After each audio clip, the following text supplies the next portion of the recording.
Hello again, everybody. So for this video, what we're going to be looking at is the emergence of and the eventual backlash to the feminist movement in the United States during the late 60s and the 1970s. Um, Basically, there's a couple of different sources for where the feminist movement kind of emerges from.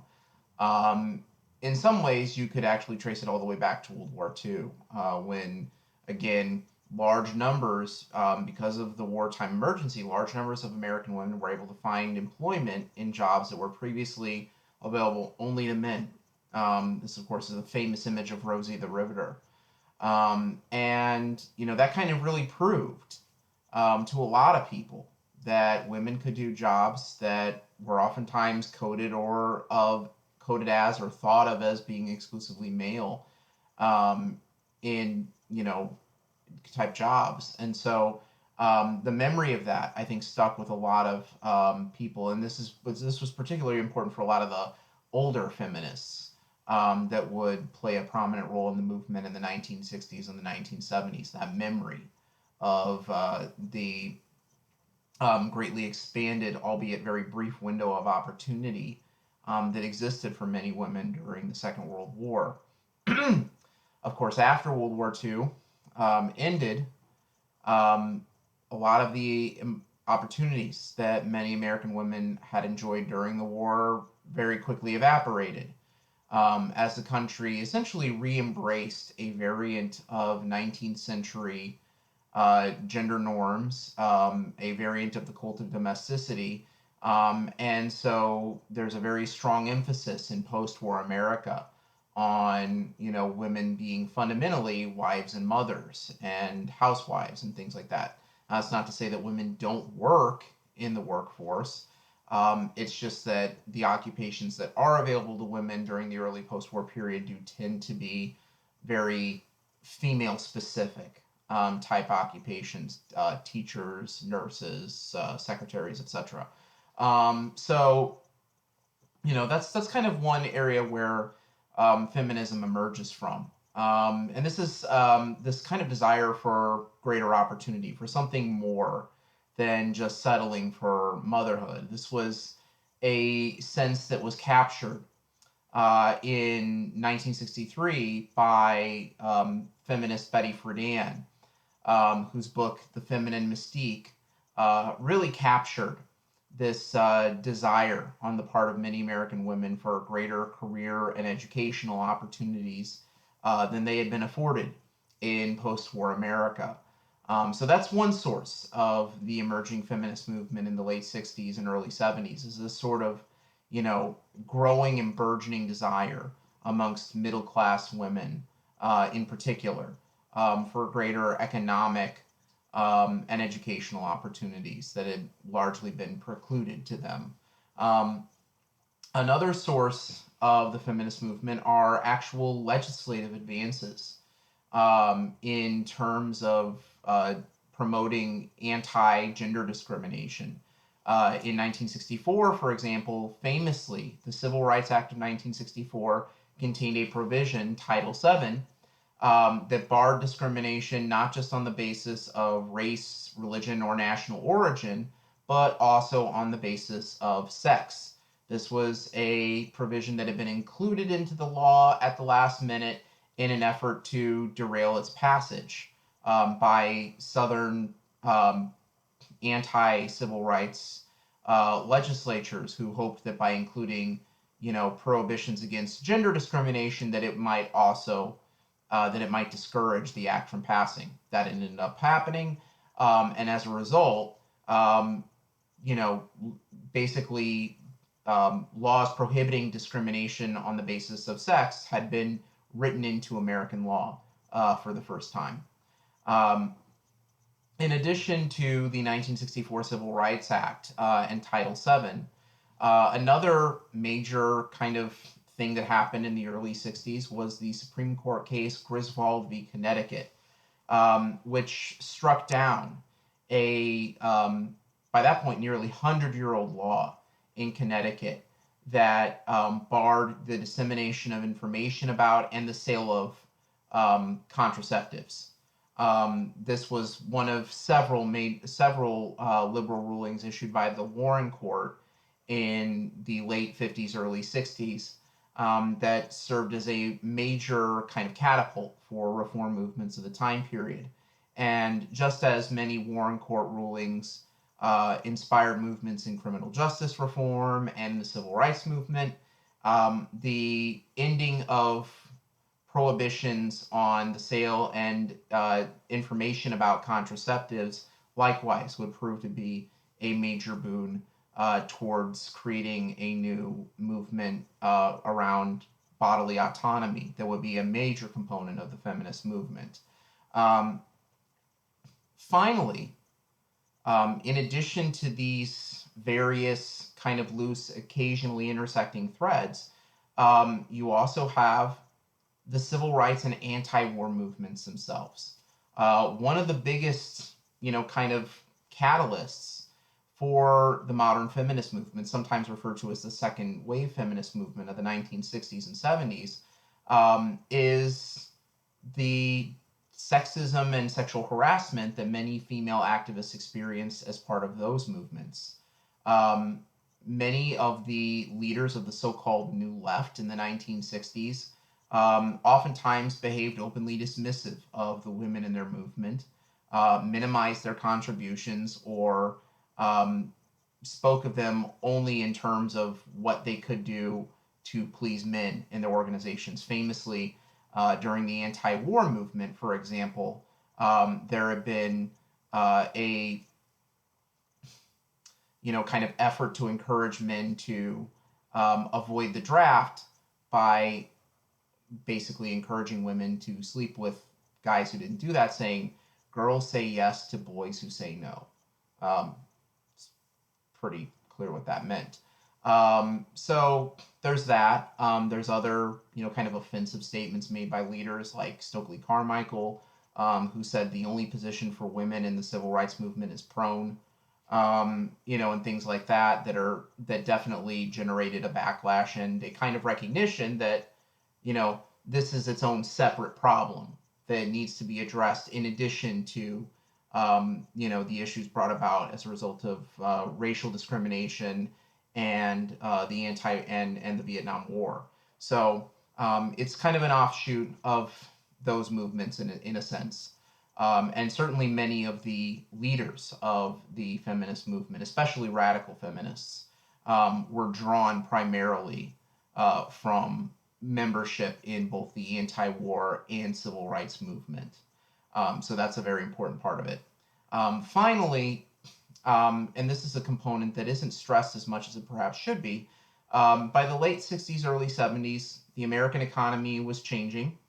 The economy was beginning to transition from a manufacturing to a service-based economy, which is something I'm going to talk a lot more about in the next few days.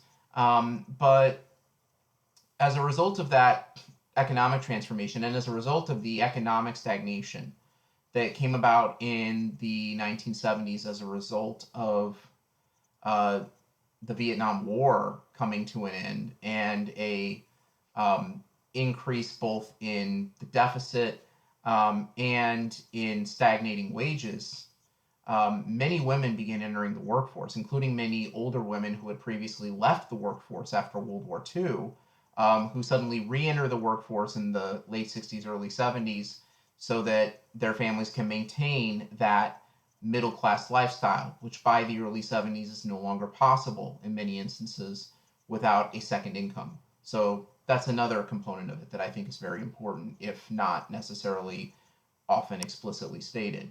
The growing number of women entering the workforce. So, so those are the various, kind of intersecting threads that create the feminist movement, which really becomes a mainstream movement in the United States in the late 1960s, but it would become really dominant in the early 1970s. Um, like many social movements of this time period, the movement had considerable tension between its more mainstream and more radical elements.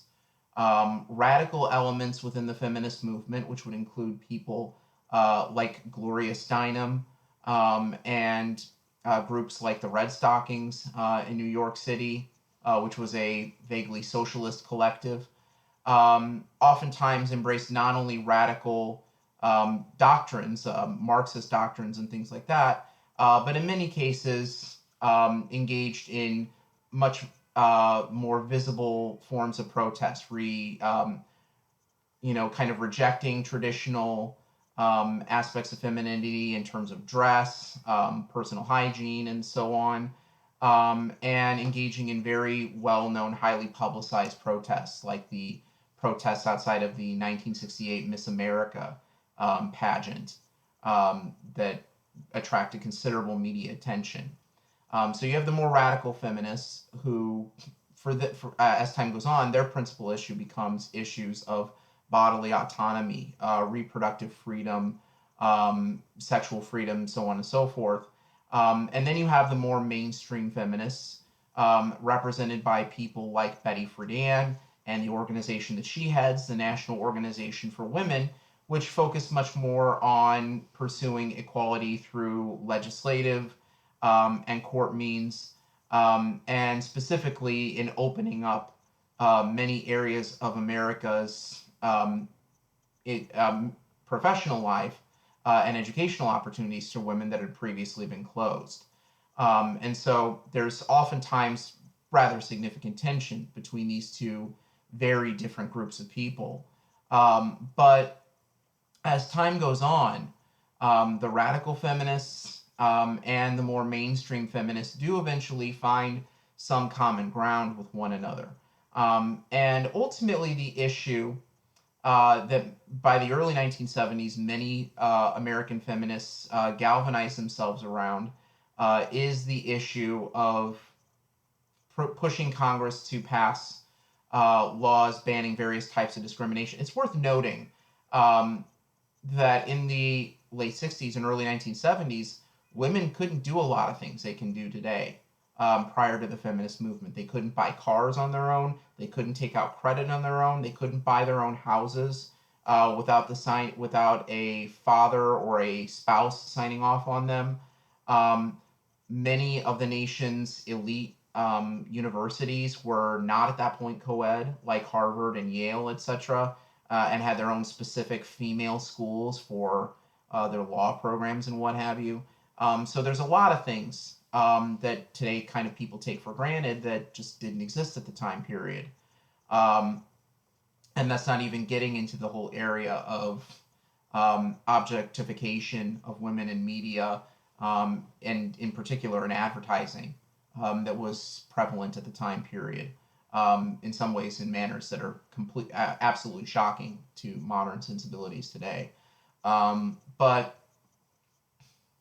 the issue that ultimately brought the feminist movement together in the early 1970s, and helped kind of provide a sort of bridge between the radical and more mainstream elements within the movement was the issue of the Equal Rights Amendment.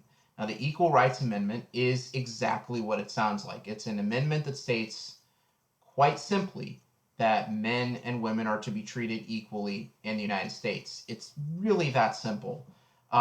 Its language is pretty unambiguous, and it was an idea that actually been around for a considerable amount of time at that point. The Equal Rights Amendment had actually been proposed in the 1920s, in 1923 specifically, by suffragist Alice Paul, who headed one of the nation's first female political parties, the National Women's Party, and it had gained varying degrees of support in the decades since. By the late 60s, early 70s, it had become pretty uncontroversial, and enjoyed relatively broad mainstream acceptance. The Republican Party, generally speaking, was friendly to feminist issues at this time period, perhaps a little bit more so at the time than the Democratic Party, which, it's kind of the opposite of how we think of these things today. And a big part of that was, again, because of that moderate Eastern establishment wing of the party. The Equal Rights Amendment had been endorsed by as far back as Dwight Eisenhower, and Richard Nixon endorsed it as well in the 1972 election. So this was something that was very popular. It enjoyed broad bipartisan support. There were some people who had reservations about it in the labor movement because they worried it would weaken workplace protections for women.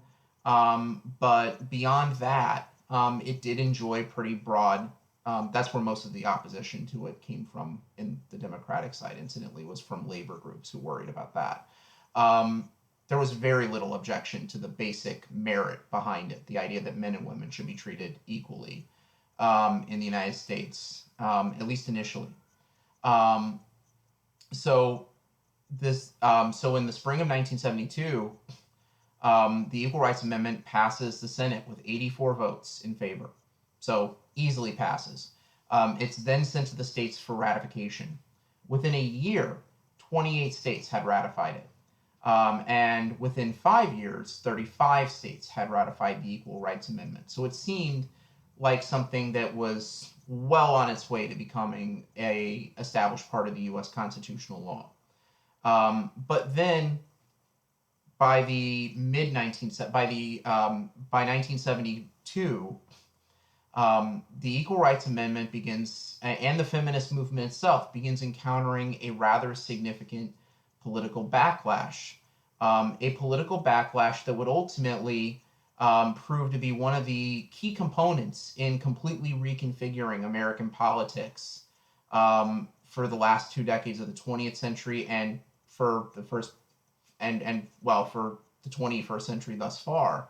Um, and that opposition to the ERA, sometimes referred to as the anti-feminist movement, was led by a St. Louisan named Phyllis Schlafly.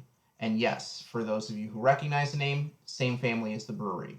Though the owner of the brewery has made great pains to distance himself from his famous aunt's legacy. And there's reasons why he did that. Basically, Phyllis Schlafly, who portrayed herself as representative of the voice of housewives and working class women in America, even though she was neither, was a longtime conservative activist and lobbyist who had been involved in various conservative causes throughout much of her adult life. She basically forms this organization called Stop ERA in 1972. And basically, what her objection and what she frames this through again lens of class is basically she says, well, the Equal Rights Amendment is going to erode special privileges that women enjoy in American society, and it'll erode the traditional dynamic of the American family. She accuses those who support the ERA and the feminist movement more broadly of supporting of being elitist and basically being against motherhood and attacking housewives as basically not doing enough, whatever.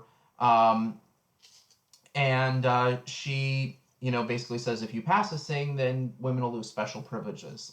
Specifically, the whole idea of women being drafted to serve in the military is brought up. She also accuses the Equal Rights Amendment movement as an effort to force homosexuality and abortion on American society. Now, a little bit of context on the former part of that, and then a little bit more on the latter.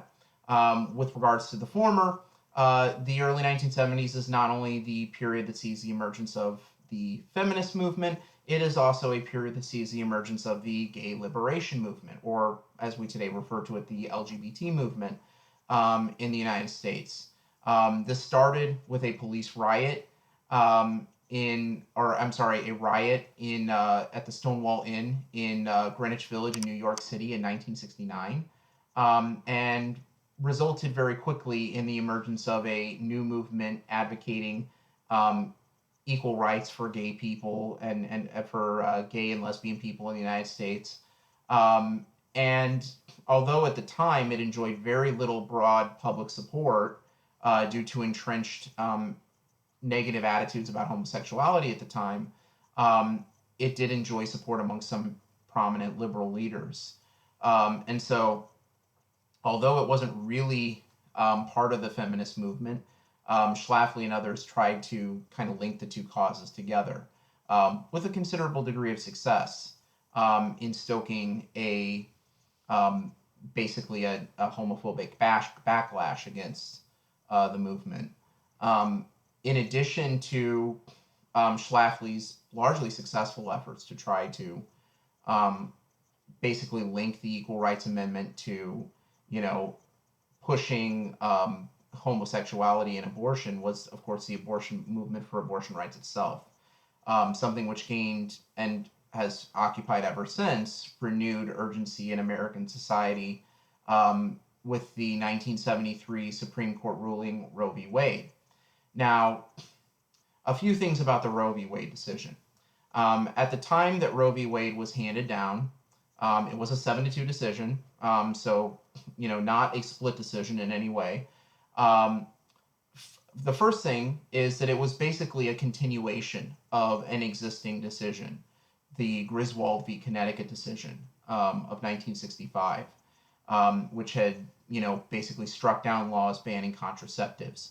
After the passage of Griswold, about a dozen or so states had passed laws granting women the right to pursue and receive abortions for unwanted pregnancies.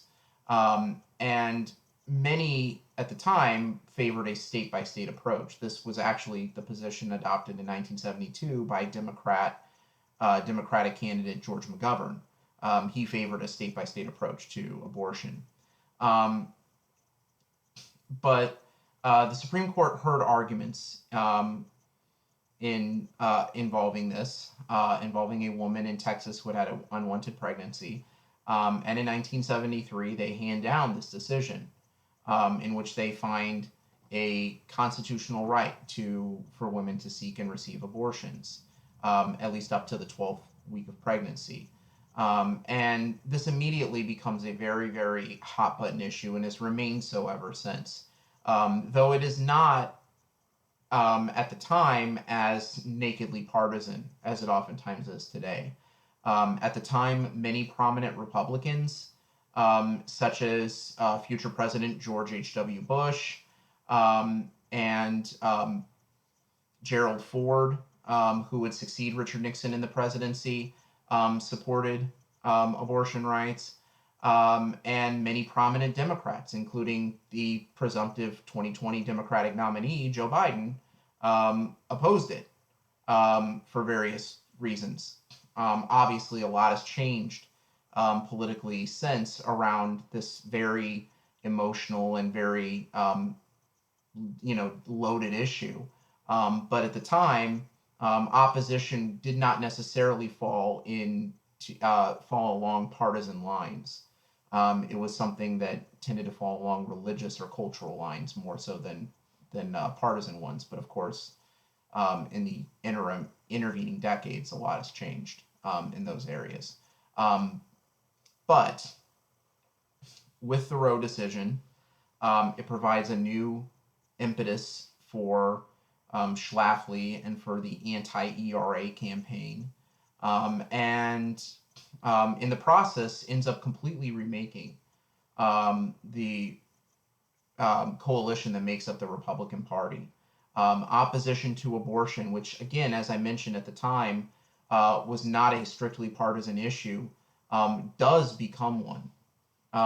More and more so with each passing year over time, to the point that eventually it becomes virtually impossible for any Republican official to maintain any base of public support without opposing abortion, and likewise it becomes virtually impossible for any Democratic politician to enjoy considerable support without opposing it, or supporting it rather.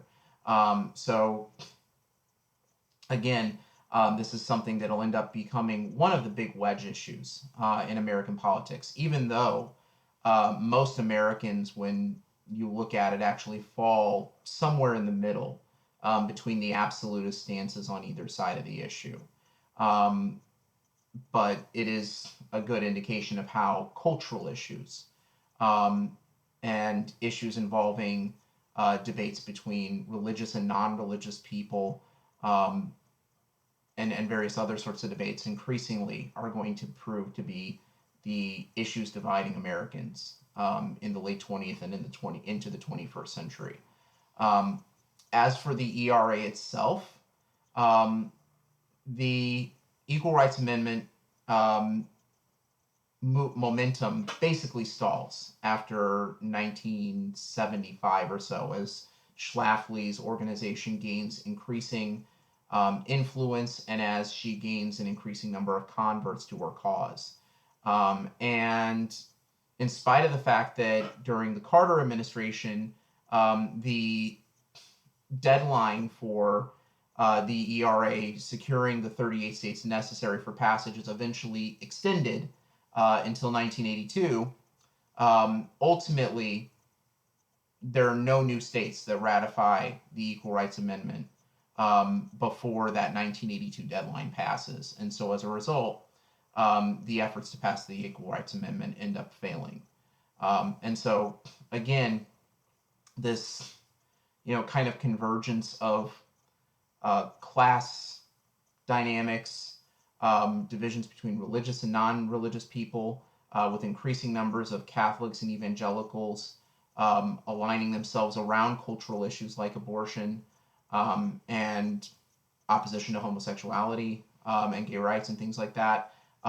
These become increasingly important markers that separate and define the new political dynamics in America that begin to take shape during the 1970s, and which eventually will completely transform the political system in the United States following the election of Ronald Reagan in 1980.